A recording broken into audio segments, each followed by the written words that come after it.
এই পৃথিবীতে কোনো ব্যক্তি তার কাজের পিছনে ততক্ষণ পর্যন্ত মনোযোগী হতে পারবে না যতক্ষণ না পর্যন্ত সেই কাজের গুরুত্বপূর্ণ কারণ খুঁজে পাচ্ছে, যতক্ষণ না পর্যন্ত তার পিছনের ইম্পর্টেন্ট রিজন খুঁজে না পাচ্ছে। তুমি যদি কেন প্রশ্নের উত্তর পাও, তাহলে কিভাবে প্রশ্নের উত্তরও পেয়ে যাবে। তুমি যেটা করতে চাও, তুমি যদি তোমার কাজের উপরে সম্পূর্ণ মনোযোগ আনতে চাও, তাহলে একটা ইম্পর্টেন্ট কারণ খোঁজো। দেখো, এই সমস্যাটা তোমার একার নয়, এমন সমস্যাই তুমি একা ভুগছো না। অনেকে প্রকাশ করে, অনেকে প্রকাশ করতে পারে না। একবার ভেবে দেখো, তুমি যেটা করতে চাও, তুমি যেটা করতে চাইছো, সেটা কেন হচ্ছে না, তার পিছনের কারণ কি? আর যদি সত্যি তুমি সেটা করতে চাও, তাহলে কেন করতে চাও, সেটা সব থেকে বেশি গুরুত্বপূর্ণ। আমি বলছি না যে তার পিছনের রিজনটা এক্স্যাক্টলি এটাই হতে হবে, যা কিছু হতে পারে। হতে পারে তোমার কোনো স্বপ্ন পূরণ, হতে পারে তোমার পরিবারের স্বপ্ন পূরণ, হতে পারে পরিবারের পরিস্থিতি, হতে পারে কোনো অপমান বা কোনো অবহেলা, যা কিছু হতে পারে। ইম্পর্টেন্ট রিজনটা খুঁজে বার করো, গুরুত্বপূর্ণ কারণটা খুঁজে বার করো। আসলে আমরা এটা ভুলে যাই যে মানুষ যেটা ভাবে সেটা সে হয়ে যায়। কোনো মানুষ যদি ভাবে যে আমি পারবো, তাহলে সেটা সে পারবে। আবার কোনো মানুষ যদি এটাও ভাবে যে আমি পারবো না, তাহলে সে কখনোই পারবে না। এই সমস্ত কিছু মানুষের চিন্তা ভাবনার উপরে নির্ভর করে। মানুষের শারীরিক ক্ষমতার থেকে মানসিক ক্ষমতাটা বেশি হওয়া উচিত।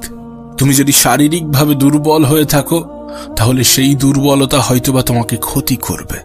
কিন্তু তুমি যদি মানসিকভাবে দুর্বল হয়ে থাকো, তাহলে সেই দুর্বলতা হয়তোবা তোমাকে জীবিত লাশ করে রাখবে।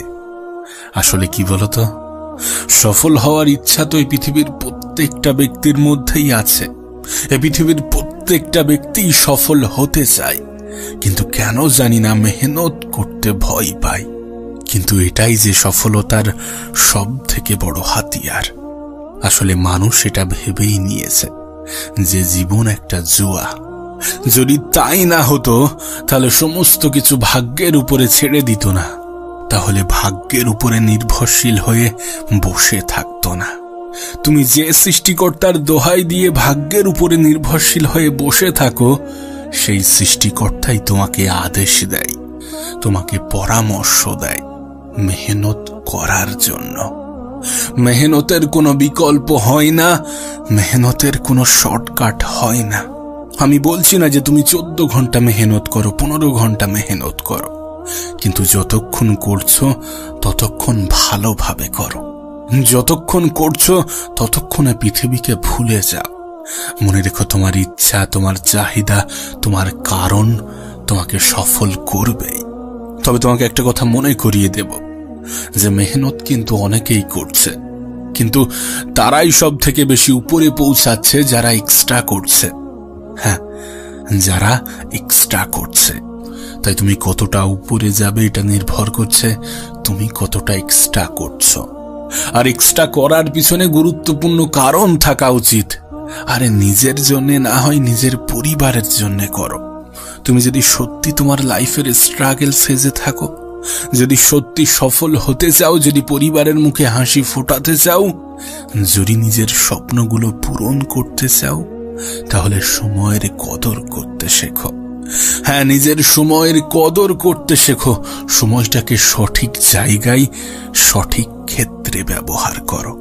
কারণ এই পৃথিবীতে যা কিছু ঘটছে সমস্ত কিছু সময়ের খেলা। আজ তোমার জীবনে সময়ের থেকে বড় কোনো সম্পদ নেই। আজ তোমার কাছে সময়ের থেকে বড় কোনো সম্পদ নেই। তাই এই সম্পদের অপচয় করো না। তুমি তোমার বন্ধুদের সাথে সময় কাটাচ্ছ, ঠিক আছে, কিন্তু কেমন ভাবে কাটাচ্ছ? কোনো বন্ধু যদি তোমার খারাপ কিছুর উপদেশ দেয়, তাহলে সে বন্ধু হতে পারে না। বন্ধুত্ব শব্দটা অনেক দামি শব্দ। যদি কোনো বন্ধু তোমার খারাপ কিছুর উপদেশ দেয়, তাহলে সে কিসের বন্ধু? এমন বন্ধু থাকার থেকে না থাকা ভালো।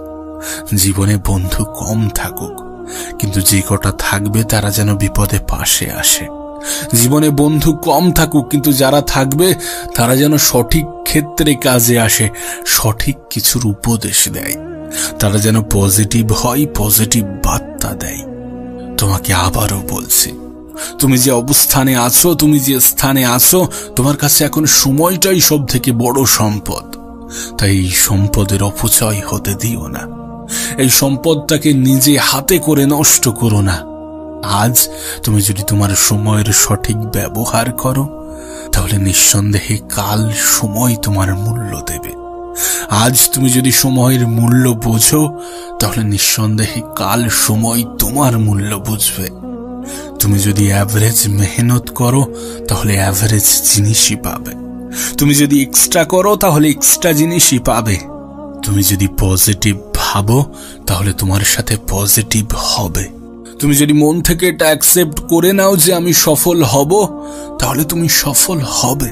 তুমি যদি স্বপ্ন দেখো এবং তার পিছনে মেহনত করো, তাহলে সে স্বপ্ন পূরণ হবে।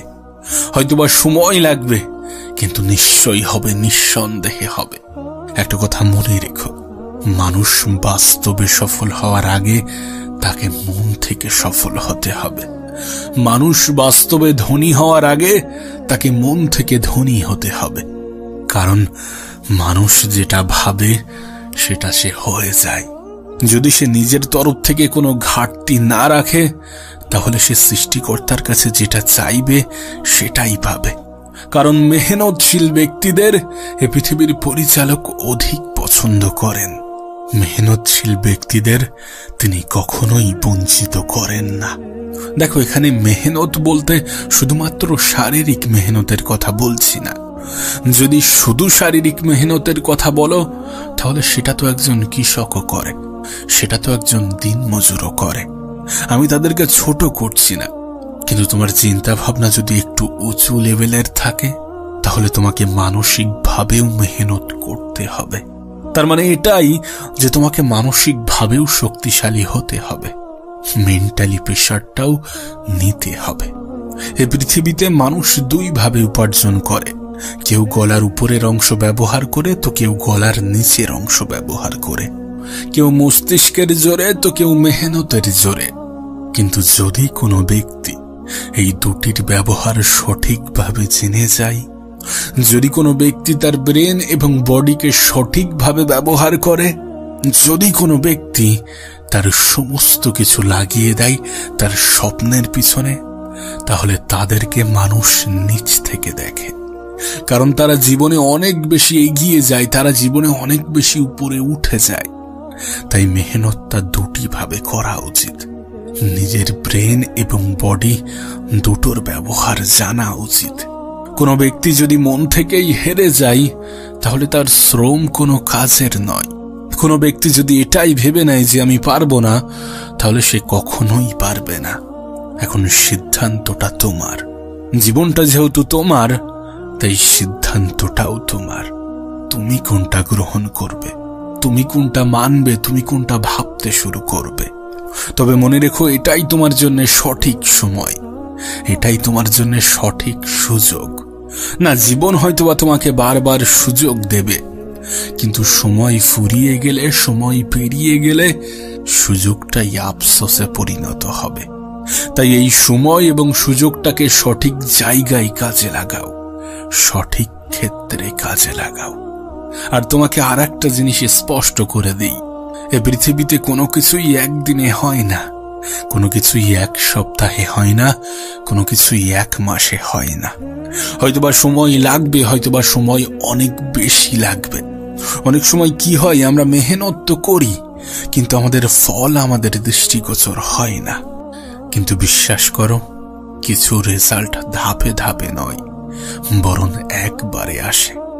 ভিতরে ভিতরে হয়তোবা কাজ হচ্ছে যেটা তোমার দৃষ্টিগোচর হচ্ছে না, তাই হতাশ হয় না।